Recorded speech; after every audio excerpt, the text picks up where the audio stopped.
And so in many ways, I guess in some ways I'm a cultural conservative, but recognizing that sometimes some change does need to occur.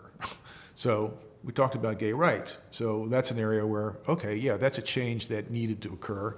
And so that's why I really call myself a cultural moderate. So I share impulses of conservatism, but I recognize that we need a change. Now, I'll never go over to the other extreme. And so, for example, I mean, this whole thing about transgender identity,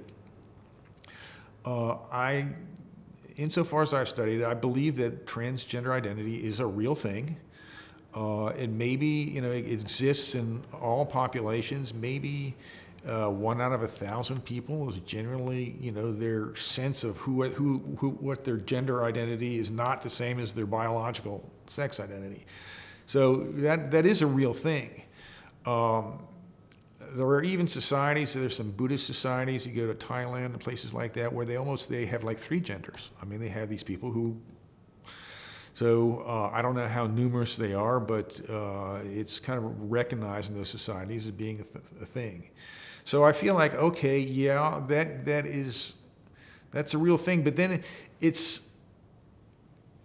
in America, it has been joined with this ideological fashion of, not only is it a real thing, not only should we not bully these people because they're different, it's now we've got to celebrate them and say this is a perfectly legitimate lifestyle. And oh, by the way, if you're 14 years old and you have the body of a boy but really think you were a girl, it's okay for us to give you hormones and cut off your penis and testicles and, et cetera, et cetera. Or if you're a girl and think you're a boy, it's okay to have, give you testosterone and cut off your breasts.